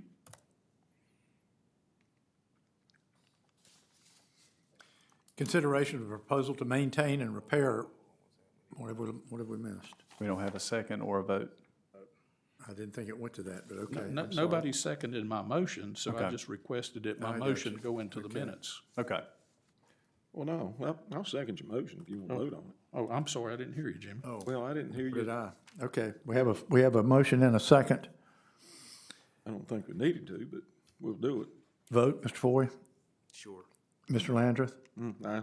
Mr. Jones, Aye, and I'm also aye. thank And you. and I'll just add, again, like you say, you didn't have to take an action, but I'm not the one to say whether or not you should take an action, so that's why I have to bring this to you. It's up to you all to decide if you want to make this action or leave it as is. We got it, we understand. Good, I'm But glad. she hadn't said anything about wanting to end it or anything. No. Okay, I didn't think so. So we're good. And that's, you did just exactly what you're supposed to do. Thank you, Robbie. You're welcome. Consideration of proposal to maintain and repair water system gate valves. Mr. Jones, this is yours. It certainly is. We've had a couple of instances where our valves didn't work as intended, couldn't find some just, we've had some troubles, and we need to, in my opinion, locate, exercise, and repair any valves that aren't functioning. And along those lines, I spoke with Aaron Babson with Hazen and Sawyer. I think I saw him in East Hill here in the back of the room. And he has worked with me to get us proposals submitted to us that y'all have this dated March 12th, 2025. And it's fairly involved. I think instead of me trying to explain it, I call Mr. Babson up to take a shot at it.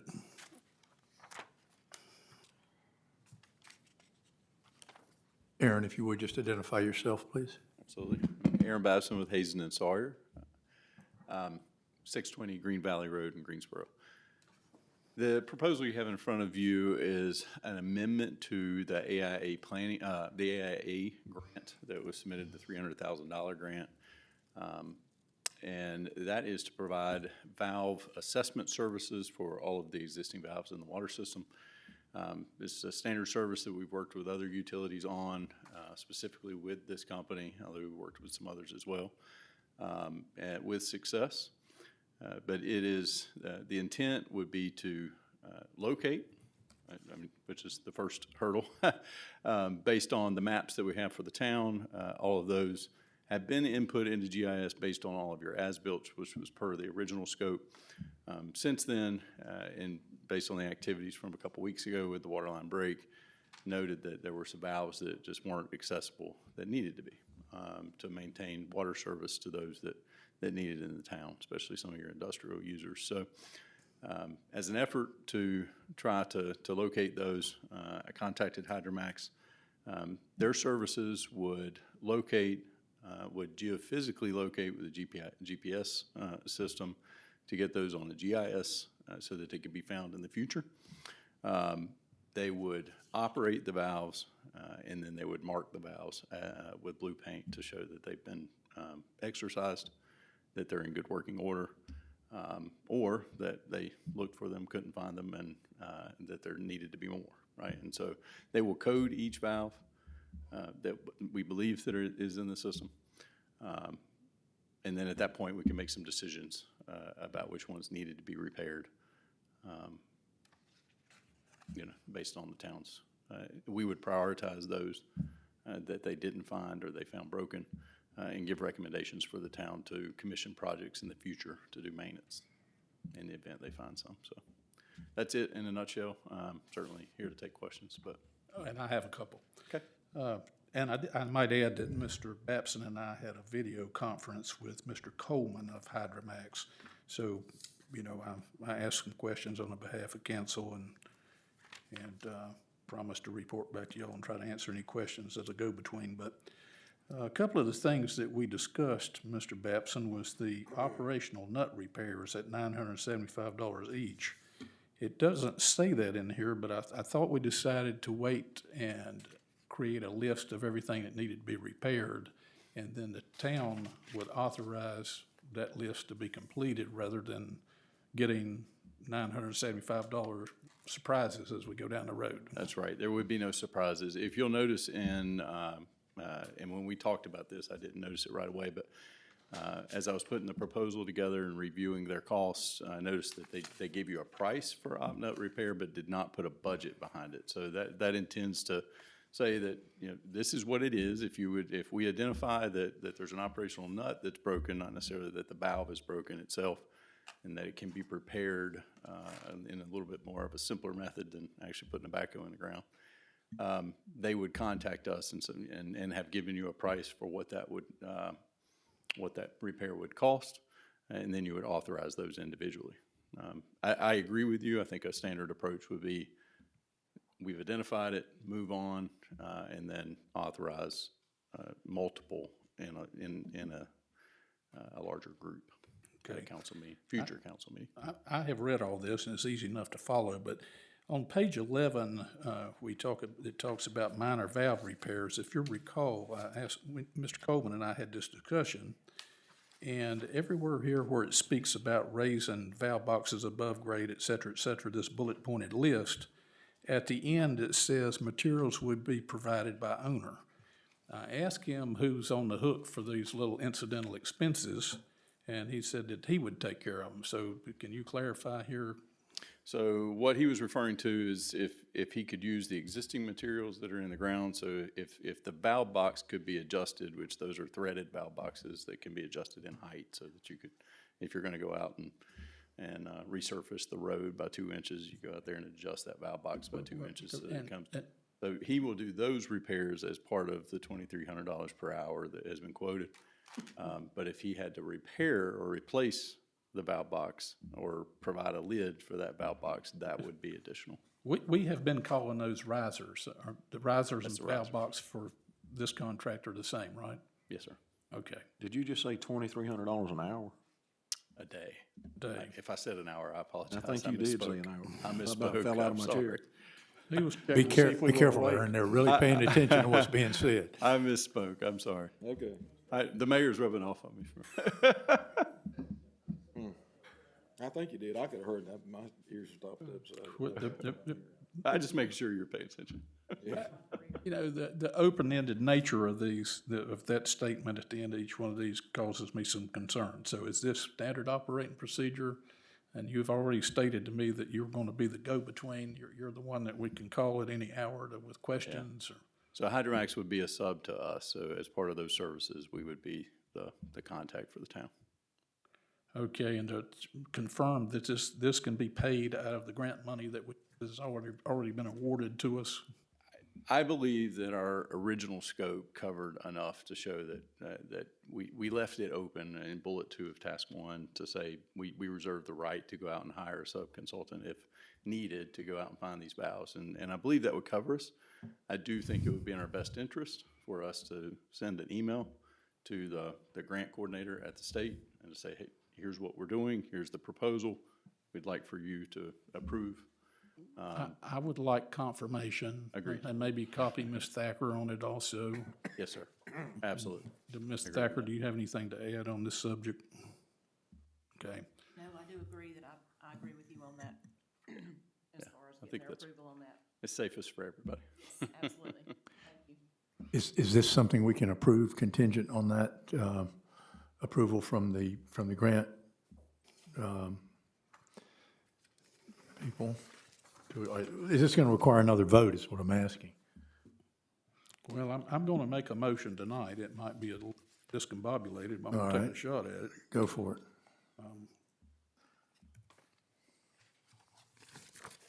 This definitely has to be done, one way or Yeah, another. so if I may, I would add, before you're thinking about that motion, Okay. I should have said, the additional funds for this are within the 300,000, and just to be clear, that this is, you're not voting on additional cost or an amendment to that contract. It's really an amendment as a scope change, and that's due to, the task that we told you that we would get done under that 300,000, we've been a bit more efficient, which is a good thing, right? So we can get more for the value of that money. Guys, the math I'm looking at is on page 14, which is the back page here. If we have repairs, will that be covered under the grant money? We will ask the state that. I don't believe so. So minor repairs like a valve box, a riser modification, I think would be fine under the scope because it's no additional cost. If a valve box or riser needed to be replaced, I don't believe that would be covered by the grant. So I think that's where we just collect the information. We come back to the town with a package of work that would need to be done. I would suggest you could bid that out at that point, or you could go to an on-call contractor. I mean, there's a lot of different options. It wouldn't have.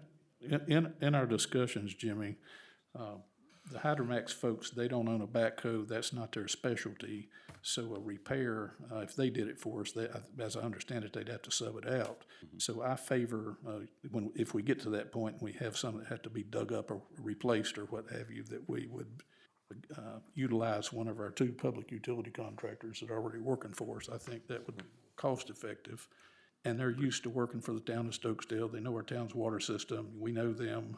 And that's what I'm most comfortable with. And so this is going to be a little open-ended until we get a better idea of just what's involved to take care of all these. And also, Mr. Babson, one other point, we talked about our blow-offs were accessed and opened up last year. I'd like to have I thought we were going to leave those off. I understand that they were still going to GIS locate those blow-off valves. But after thinking about it, just my idea, normally would they open those if for no other reason because they've been operating the other valves to wash out any sediment in the lines, et cetera? Yeah, That would be a good idea, correct? Absolutely. Yes, sir. Okay, so I can leave that as is. So I'm going to make a motion that we spend up to, that we, let me reference back to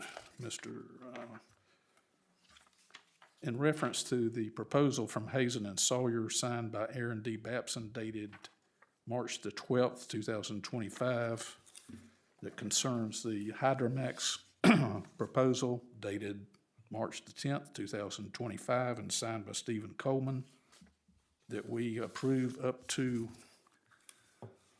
$40,000 as a cap to have this work performed. What do you think about that figure, Aaron? I'm not sure what to do with it because it's inside the 300,000, right? I mean, so it's not really. There's no way to know ahead of time what this is going to cost. The 15 days is a guess on Hydromax's part, basically based on their experience, correct? Yes, sir. And the total they've put out there is 36.5. I'd rather avoid us having to call a special meeting to authorize another $1,200 or something like that. So, I understand where But you're, once it hits 40, at least we would be notified. that's right. I understand where you're going. well, we need, we got to put a limit on it. We don't want Ms. Thacker to go to jail. What? It's within the 300,000. And that's something we need to talk about a little bit more. Hazen and Sawyer, the check would go to Hazen and Sawyer because you're subbing. Yeah, that's correct. Okay, but Hazen and Sawyer has agreed to $36,500. And although the $3,500 as a percent is just a small. I will modify my motion to go back down to 36.5 if you think that's important. That's what I'll do then. I'll make the motion, the amount 36.5. Then I'll second it for sure. Could I also add an amendment that the funds from this would come out of the Department of Water Infrastructure's $300,000 AIA grant? Good point. I agree. Any further discussion? Did I understand that we're changing the scope of our existing agreement with you on this? So if we're changing the scope, I would think maybe in order, if we're gonna be checking with the state anyway, to have an amendment to the agreement to include this in the scope of the work, if the scope is being changed of the contract. Yeah, we'd modify the scope. We'd send what I sent to you, plus the modifications to the overall finances. So essentially, we'd be moving money around where we were more efficient in other tasks, pulling that out and sending it to this additional task. The same thing to the state, you said. We would. I'm realizing now I would need to modify the overall. So what went to the state was a budget that added up to $300,000. Okay. I would need to show them why we're able to add this additional scope at no additional cost to the town of Stokesdale. Well, And can get that inside of 300. That wouldn't change the process. We know it's there. I just didn't show it on.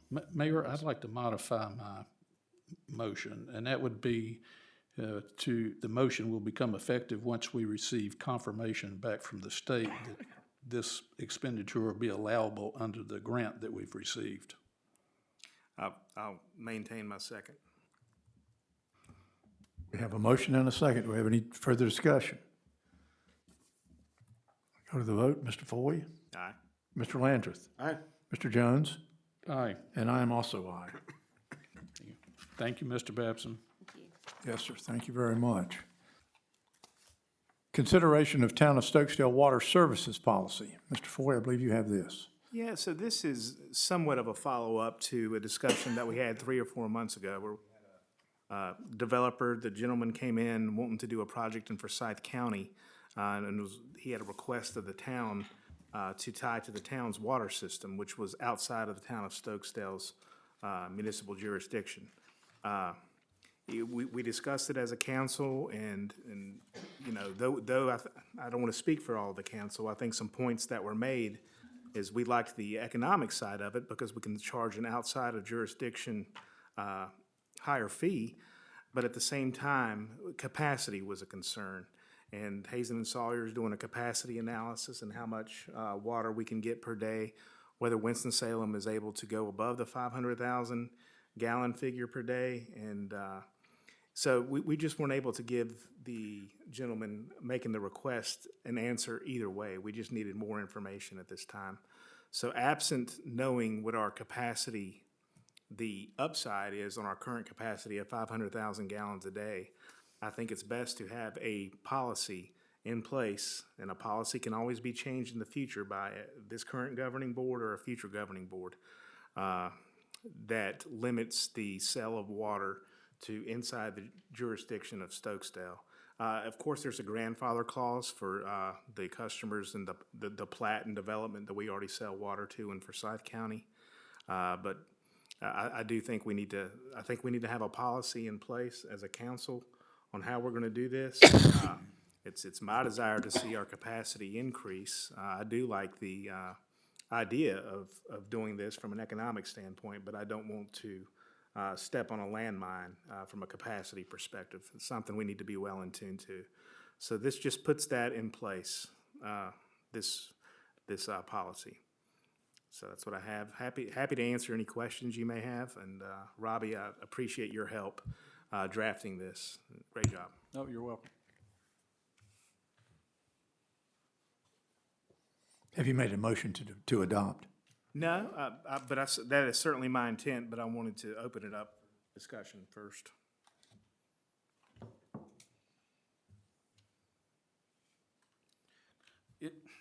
The Coldwater subdivision, is it on, I thought it was on one tract of land. Is it on two? It is. That is the same tract of land. It's recorded in two separate Register of Deeds offices. That's why you're seeing two plats there. Because the entrance of the subdivision is in Guilford County and the subdivision itself is in Forsyth County, the same survey is in two counties.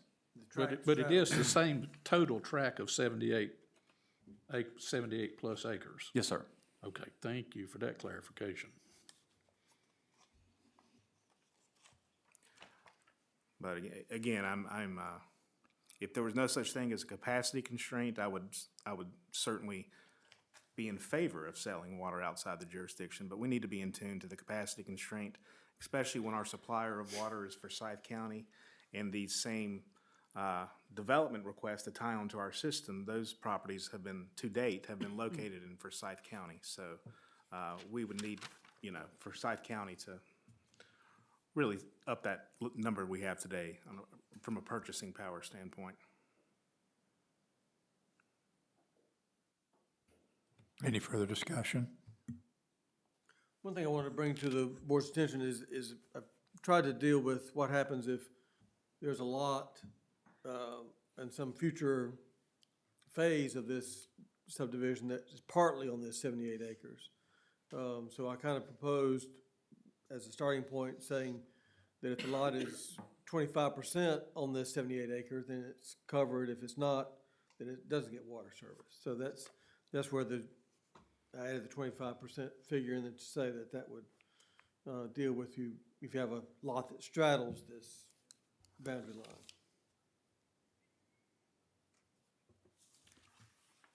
And I guess I could see a situation like that happening. It seems that would be difficult to add an additional lot to an existing, I don't know how difficult it would be. But, Yeah. but I see what you're saying, and I'd be okay with that. Okay. Okay.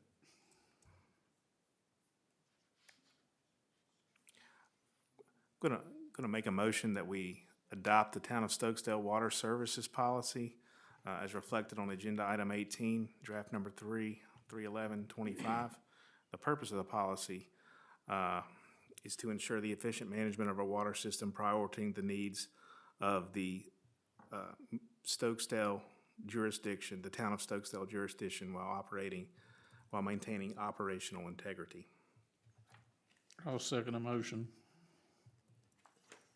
Have a first and a second. Do we have any further discussion? We'll go to the vote. Mr. Foy? Aye. Mr. Landrith? Aye. Mr. Jones? Aye. And I'm also aye. We're going to open it up for public discussion. Yeah, but Oh, what have we got? I believe number 19 wanted that one. Oh, I'm sorry, I'm overlooking. I've got it marked out. You're right. Consideration of Town of Stokesdale Municipal Water System Extension Policy. Mr. Foy? So this policy, again, thank you, Robbie, for this. The intent of this is roughly 3 years ago, the town council voted to have the town engineer review all the water line extensions for the town as part of, just procedurally, part of our process. We had a vote of council. It was unanimously adopted. That's currently what we're doing today. I think that it's gone well for us. I'd like to see us continue to do it. Certainly makes good sense to have an engineer oversee that, and kind of a check and balance from what will eventually be handed over to the town to operate as, a town asset. Yet we don't have a policy in place, and I believe Robbie was challenged earlier last week about, from somebody looking to do business in the town. I certainly believe he knew the policy, but he, wanted to see a vote of council and all that, and I thought it would just streamline the operation should he choose to, be him and do that again. So, Is that a motion? not yet. Open for discussion. I'll make a motion that the Town of Stokesdale adopt the municipal water system extension policy. I'll second the motion. We have a motion and a second. Do we have any further discussion? Go to the vote. Mr. Foy? Aye. Mr. Landrith?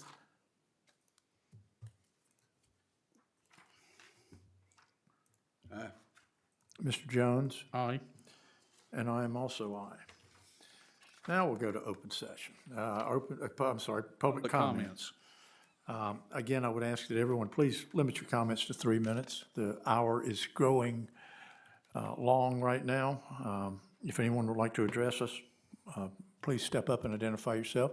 I believe we have our representative, Mr. John Blust. Welcome to the House. Hi, John Blust, NC House District 62. I'm just going to report to you on the bill that I blame Mr. Winfrey for. He's actually the principal author, the sales tax bill, and it is now filed. It is before state and local government. I have told some people it's getting a lot of concerns. You guys have gotten me in some trouble down there, but comes with the territory. But there is some opposition to it, and I've told them I won't push to move the bill until we get good numbers. I think I was told it would only be like about 500,000 in sales tax, and I'm not sure how much the total Guilford County sales tax is, but I would think for the county, Greensboro, and High Point, that would be a drop in the bucket. That's not taking a lot of money from them and giving it to Stokesdale yet. And I've found this out over the years being down there, that you take anything from anybody, they're going to oppose it. So I've even gotten some opposition from High Point, and they said they'll crunch the numbers. I do wonder, can you crunch the numbers also, so I've got reliable data on how much it's going to mean and what it might take from the various other jurisdictions. And I do wonder, I would urge you to talk to other other towns. I wonder if Stokesdale's the only town that's going to back the bill. And I don't think that necessarily harms it, because I do think for the House purposes, me being the representative who represents Stokesdale is going to be enough to carry it through the House. I think most of the other members of my party will vote for my bill. I think Democrats might oppose it because some of them represent Greensboro and Guilford County, and they will be likely telling their other members of their party to please oppose it. So, and I do wonder, I did talk to Senator Berger briefly. I saw him at a regional water and sewer meeting last Friday, and he said he had talked to some of y'all in theory a while ago, but he hadn't been talked to about this bill. So I would certainly urge you to be talking to Senator Berger to get his support for it, so that it will make it through the Senate. And so that's where we are. I'm just waiting for good numbers to then I will ask the chairman of the State and Local Government Committee where it is to put it on the committee calendar for action. Well, John, I'd just like to say the last check I think we got from the town of Stokesdale many years ago in the way of a tax distribution was $742,000. And I think we quickly ran that through an inflation calculator that came up to 1.3 million. It's a little hard for us to calculate it because there's so many variables involved. But we can find out what the county's receiving and go from there. But I wanted to stress so everybody know here, we're only asking for 25% of what we would receive, for benefit of everybody that's seated here. It's just a little, we're 1% of the population in Guilford County, and we just don't have political clout with the county commissioners.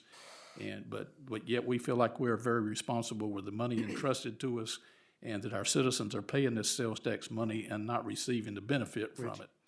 Which And I'm you know the not drill. sure all the other government units here are doing their best, because we did meet, the delegation met with the county, the school board, High Point City Council, different, one came in each hour, Greensboro City Council, A&T, GTCC, UNCG, and every one of them needs a whole lot more money. It's, and I didn't ask, I wanted to ask Skip Alston when we were with the county commissioners that in 2022, they revalued and ended up with 92 million more in property tax collection. I want to ask, what has happened to that 92 million in just 2.5 years that you suddenly need a lot more? Representative Bluss, thank you so much for doing this. You know, we talked about this, you know, when you were running, and you got right on it, and I for one, really appreciate it. You know, I guess we're the largest town in North Carolina that doesn't have a property tax. And we're very fiscally conservative. And you would think that these folks would let us have what should be coming to us anyway. I mean, this is not something that we're asking for somebody else's pie. We're just wanting some of our pie back. And, I have had a little bit from some of the towns, they ought to bite the bullet and pass a property tax. And we had a representative, you know, from the county say that some time back. And why? I mean, we have that money's being paid out by our citizens. Why shouldn't we be able to get it back here? See, at least, I mean, we're just asking for 25% of it, of what we should be getting. And we are conscious that there's a big increase coming from the county that is going to hit our citizens as a follow-on. Again, thank you so much. But thank you. I did hear from the County Commissioner Association, because they don't like the precedent we might be setting if we do this. But I also then told their two legislative liaisons that you'll probably not like something else I'm working on, just like no tax increase during a revaluation year. Because you've got all these people, they revalue and they don't mess with their tax rate. There's a huge tax increase, and then they go out and tell people, we didn't increase your taxes. But I'm expecting some opposition to that too, once I get it filed. But thank you. We got you back. Thank you. We appreciate it. Is there anyone else that would like to address the council? Yes, Mr. Johnson. Tommy Johnson, 7769 NC Highway 68 North. Just a word of caution. I know the water line break on 158, a Friday or so, about 2 weeks ago. And at some point, they turned the water back on Friday night, I think. My building is the first one east of that on the water system. And one of my guys was there Saturday morning and went in, and the bathroom was spewing water out of the ceiling. It had blowed, the expansion tank had blowed out.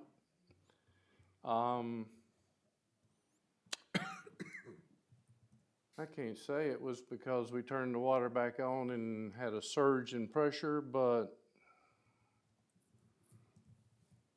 it's quite a coincidence. It was leaking on Saturday morning when the water was turned back on Friday night. So I don't know if they can turn that on gently or what, but just a thought, concern.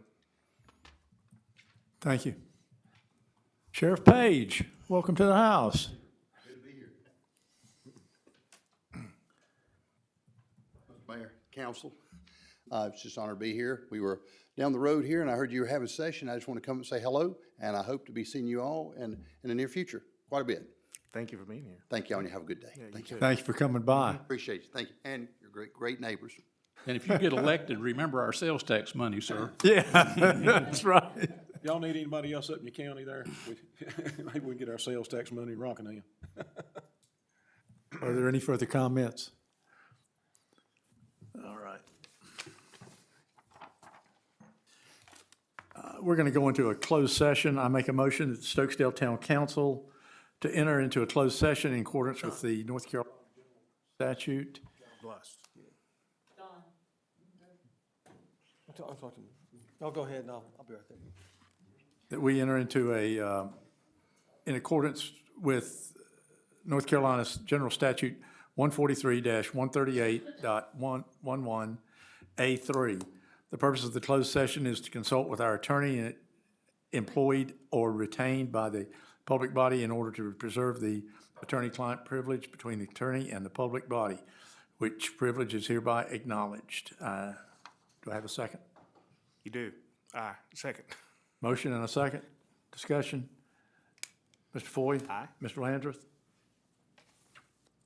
Mr. Jones? Aye. And I am aye.